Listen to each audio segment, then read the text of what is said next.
கர்த்தருடைய பரிசுத்த நாமத்திற்கு மகிமை உண்டாவதாக. கர்த்தரும் இரட்சகருமாயிருக்கிற இயேசு கிறிஸ்துவின் இனிய நாமத்தில் இந்த காலை வேளையிலையும் வாழ்த்துவதிலே மிக்க மகிழ்ச்சி அடைகிறேன். கர்த்தர் நல்லவர். இந்த நாளை கர்த்தர் ஒவ்வொரு தெய்வ பிள்ளைகளுக்கும் ஆசீர்வாதமாக மாற்றி தருவாராக. இந்த நாளிலே கூட சற்று நேர சிந்தனைக்கு ஆதாரமாக லூக்கா எழுதின சுவிசேஷம் அதனுடைய 15வது அதிகாரம் 21வது வசனத்தை வாசிக்க விரும்புகிறேன். குமாரன் தகப்பனை நோக்கி, தகப்பனே, பரத்துக்கு விரோதமாகவும் உமக்கு முன்பாகவும் பாவம் செய்தேன். இனிமேல் உம்முடைய குமாரன் என்று சொல்லப்படுவதற்கு நான் பாத்திரன் அல்ல என்று சொன்னான். இந்த சம்பவம் நம்ம எல்லாருக்கும் நன்றாக தெரிந்த ஒரு சம்பவம். இளைய குமாரன் தன்னுடைய தகப்பனிடத்தில் தனக்கு வரவேண்டிய ஆஸ்திகளை எல்லாவற்றையும் வாங்கி கொண்டு தூரதேசம் புறப்பட்டு போய் மிக துன்மார்க்கமாய் ஜீவனம் பண்ணி எல்லாவற்றையும் அழித்து விட்டான். எல்லா பணம், அவன் கையில் இருந்த சொத்து சோகம் எல்லாமே தன்னை விட்டு எடுபட்டு போயிட்டு எல்லாம் செலவழிந்து போனது. அவன் ஒருவேளை சாப்பாட்டுக்கு கூட மிக கஷ்டப்பட்டு பசியினால் அவன் வருந்தி பன்றிக்கு கொடுக்கிற தவிடை கூட அவனுக்கு அவனுடைய எஜமானன் கொடுக்காதபடிக்கு அதை கூட சாப்பிடுவதற்கு இல்லாமல் அவன் கஷ்டப்பட்டு நொந்து வேதனைப்பட்ட அந்த நேரத்தில் தகப்பன் வீட்டை பற்றி அவன் நினைக்க ஆரம்பித்தான். அந்த நேரத்தில் அவன் மனதுக்குள்ளே தன் இருதயத்திலே ஒன்றை சொன்னான், நான் என் தகப்பன் வீட்டுக்கு திரும்பி போவேன், போய் சொல்லுவேன், தகப்பனே, நான் பாவம் செய்தேன், நான் பரலோகத்துக்கு விரோதமாகவும் பாவம் செய்தேன், அப்பா உங்களுக்கு விரோதமாகவும் பாவம் செய்தேன். என்னை ஒரு பிள்ளையாக நீங்கள் ஏற்றுக்கொள்ளாவிட்டால் கூட ஒரு வேலைக்காரனாக நீங்கள் ஏற்றுக்கொண்டாலே போதும் என்று தன்னுடைய மனதுக்குள்ளே ஒவ்வொரு நாளும் சொல்ல தொடங்கினேன். சொல்லி தன்னை தேற்றி கொண்டான். இப்படி சொல்லுவேன். சில பிள்ளைகள் சில நேரங்களில் நம்ம கூட இப்படி தான், சில நேரங்களில் சில காரியங்களை யோசித்து இப்படி சொன்னால் நல்லா இருக்குமே என்று மனதிற்குள்ளே யோசித்து அதை வெளியே சொல்ல அதற்கேற்ற சமயங்கள் வரும்போது சொல்லுகிறதான அனுபவங்கள் உண்டு. அதே மாதிரி இவனும் ஒவ்வொரு நாளும் தன் மனதுக்குள்ளே இதை நினைத்து கடைசியில் அவன் நினைத்தது போல ஒரு நாள் அவன் திரும்பி வந்தான். ஆமென், அல்லேலூயா. திரும்பி வந்து தகப்பனிடத்தில் சொன்னான், தகப்பனே, நான் பரத்துக்கு விரோதமாகவும் பாவம் செய்தேன், அப்பா உங்களுக்கும் நான் விரோதமாகவும் நான் செய்ததில் அநியாயங்கள் எல்லாம் ரொம்ப தவறு தான். ஆனால் நீங்கள் என்னை ஏற்றுக்கொள்வீங்கன்னு நான் நினைக்கிறேன். நீங்கள் பிள்ளையாக ஏற்றுக்கொள்ளாவிட்டால் கூட ஒரு வேலைக்காரனாக என்னை ஏற்றுக்கொள்ளுங்க அப்படின்னு அவன் தகப்பனிடத்தில் சொல்லுகிறான். அந்த வேளையிலே தகப்பன் சொன்னதான ஒரு வார்த்தை என்ன தெரியுமா? அப்பொழுது தகப்பன் தன் ஊழியக்காரனை நோக்கி, ஆமென். இப்போ இவன் தகப்பனிடத்தில் தன்னுடைய எல்லா காரியங்களையும் அறிக்கை எடுக்கிறான், சொல்லுகிறான். செய்த தவற்றை எல்லாம் தகப்பனிடத்தில் வாயை திறந்து ஒன்றொன்றாக சொல்லுகிறான். உடனே தகப்பன் அவனுக்கு உயர்ந்த வஸ்திரங்களையும் மோதிரங்களையும் பாதரட்சைகளையும் அணிவித்து கொளுத்த கன்றை அடித்து சந்தோஷப்படுகிறாங்க. அன்பான தெய்வ பிள்ளைகளை, இந்த வார்த்தையிலிருந்து இந்த காலை வேளையில் நம்ம கூட அநேக நேரங்களில் நம்முடைய பரம தகப்பனாகிய தெய்வத்தை விட்டு அநேக நேரங்களில் தூரம் போயிருக்கிறோம். அவருடைய அன்பை விட்டு, அவருடைய இரக்கத்தை விட்டு. அவர் நம்மேல் காட்டினதான தயவு எவ்வளவு பெரியது. இதெல்லாம் நம்ம மறந்து விட்டு ஏதோ சின்ன காரியங்கள், சின்ன உலக சந்தோஷங்களுக்காக, அற்ப காரியங்களுக்காக கர்த்தரை விட்டு அநேக நேரங்களில் தூரம் போன அனுபவங்கள் உண்டு. ஆனால் தகப்பன் தூரம் போன ஒரு மகனை எப்போதாவது அவன் வருவான் என்ற ஒரு நம்பிக்கை அவருக்குள்ளே இருந்தது. அதே மாதிரி அவன் திரும்ப வந்தான் என்று பார்க்கிறோம். திரும்ப வந்து தகப்பனுடைய சமூகத்தில் அவன் ஒன்றொன்றாக சொல்கிறான், இப்படி நான் செய்தேன், இதை எனக்கு மன்னித்து கொள்ளுங்க.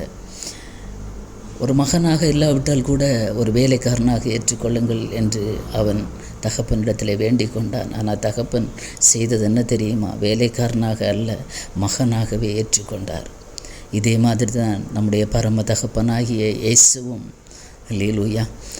அநேக நேரங்களில் நாம் அவரை விட்டு தூரம் போன அனுபவங்கள் உண்டு. அநேக நேரங்களில் அந்த நேரத்திலெல்லாம் அவர் பொறுமையோடு காத்திருந்தார். அவருக்கு விரோதமாக நாம் செய்த அநியாயங்கள், பாவங்கள், அக்கிரமங்கள், மீறுதல்கள், அவரை வேதனைப்படுத்தின அனுபவங்கள், அவருக்கு விரோதமாக முறுமுறுத்த அநேக சூழ்நிலைகள், சந்தர்ப்பங்கள் எல்லாம் உண்டு. ஆனால் அந்த நேரத்தில் அவர் பொறுமையோடு காத்திருந்தார். என் பிள்ளை என்னைக்காவது ஒரு நாள் திரும்பி வருவான். ஆமேன். அல்லேலூயா. திரும்பி வருவான். அவன் எப்போ திரும்பி வருவான் என்று அவர் ஆவலோடு காத்து கொண்டிருக்கிறார். ஆமேன். அல்லேலூயா. அவர் ஆவலோடு காத்து கொண்டிருக்கிறார். தேவ பிள்ளைகளே, ஒரு வேளை கர்த்தரை விட்டு யாராவது தூரம் போயிருந்தீங்கன்னா, ஏதாவது ஒரு சூழ்நிலையில் தூரம் போயிருந்தீங்கன்னா, இந்த இளைய குமாரனை போல ஒரு ஞாபகம் நமக்கு வரட்டும். தகப்பன் வீட்டை குறித்ததான ஒரு ஞாபகம். தகப்பன் வீட்டில் வயிற்றுக்கு ஆகாரம் உண்டு, அங்கே சந்தோஷம் உண்டு, மனமகிழ்ச்சி உண்டு, எல்லாமே திருப்தியாக இருக்கிறது. ஆனால் நான் இங்கே மிகவும் வேதனைப்படுகிறேனே என்கிறதான ஒரு எண்ணம் நம்முடைய வாழ்க்கையிலே வர வேண்டும், ஒரு எண்ணம் வர வேண்டும். ஆமேன். செய்தது தான் அநியாயம், ஒருவேளை தவறுதல்கள், மீறுதல்கள், பாவங்கள், அக்கிரமங்கள் எது வேணும்னாலும் வாழ்க்கையில் வந்திருக்கலாம். ஆனால் இந்த இளைய குமாரனை போல ஒரு திரும்பி வருகிற ஒரு அனுபவத்தை கர்த்தர் எதிர்பார்க்கிறார். ஆமேன். இந்த காலை வேளையில் இப்பேற்பட்ட அனுபவத்தில் தூரம் போயிருந்தீங்கன்னா உங்களுக்காக கர்த்தர் காத்திருக்கிறார். ஆமேன். ஹல்லேலூயா. தேவ பிள்ளைகளே, நீங்கள் திரும்பி வருவீங்கன்னா உங்களை வேலைக்காரனாக அல்ல, சொந்த குமாரனாக ஏற்றுக்கொள்ள அவர் வாஞ்சியோடு காத்திருக்கிறார். ஆமேன். ஹல்லேலூயா. நீங்கள் இழந்த ரட்சிப்பின் வஸ்திரத்தை அவர் திரும்ப தருவார். ஆமேன். உங்களுக்கு பாதரட்சி ஆயத்தம் என்னும் பாதரட்சியை அவர் தர வல்லமை உள்ளவராக இருக்கிறார். ஆமேன். ஹல்லேலூயா. உங்களை அவர் மறுபடியுமாக தன்னுடைய முத்திரையால் முத்திரிக்கப்பட அவர் வாஞ்சியாக இருக்கிறார். ஒரு அபிஷேகத்தை தர என் தேவன் வல்லமை உள்ளவராக இருக்கிறார். இழந்து போன கிருபைகளை, இழந்து போன வரங்களை, இழந்து போன ரட்சிப்பின் வஸ்திரத்தை, ஆமேன், இழந்து போன மேன்மையை மறுபடியும் தரும்படியாக என் தேவன் ஆவலோடு காத்திருக்கிறார்.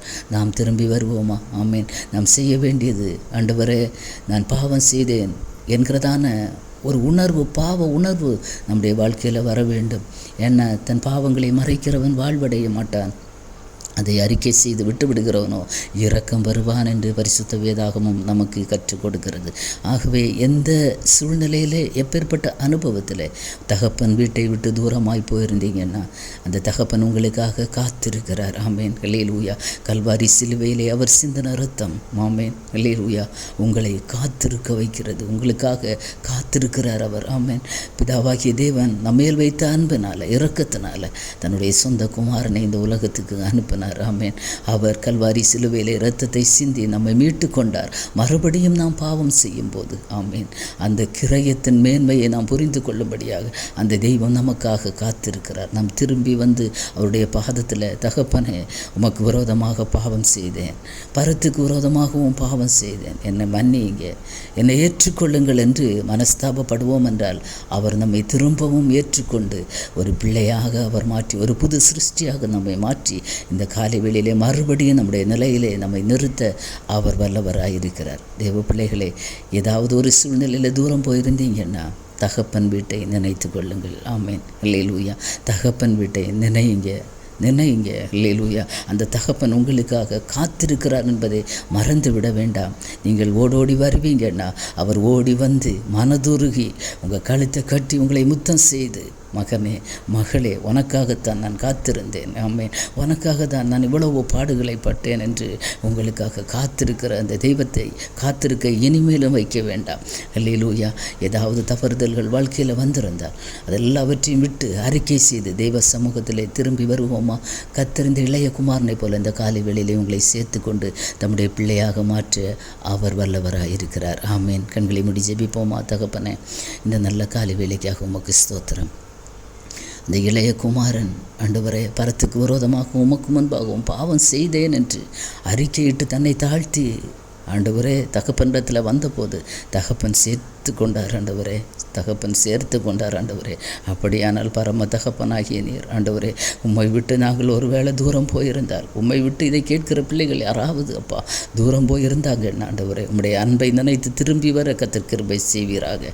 ஆண்டவரே, அவர்களை மறுபடியும் உம்முடைய பிள்ளையாக கர்த்தர் சேர்த்து கொண்டு, ஆண்டவரே, நீர் அவர்களை விடுவித்து அவர்கள் நிலையிலே மறுபடியும் நிலை நிறுத்துவீராக. ஆண்டவரே, நீர் அப்படி செய்ய போகிற கிருபைக்காய் நன்றி. தூரம் போயிருக்கிற தெய்வ பிள்ளைகள் உம்மை நினைக்கட்டும். ஆண்டவரே, அல்லேலூயா, உம்மை நினைக்கட்டும். எனக்காக தகப்பன் காத்திருக்கிறார் என்பதை நினைத்து மறுபடியும் திரும்பி வர கர்த்தர் உதவி செய்வீராக.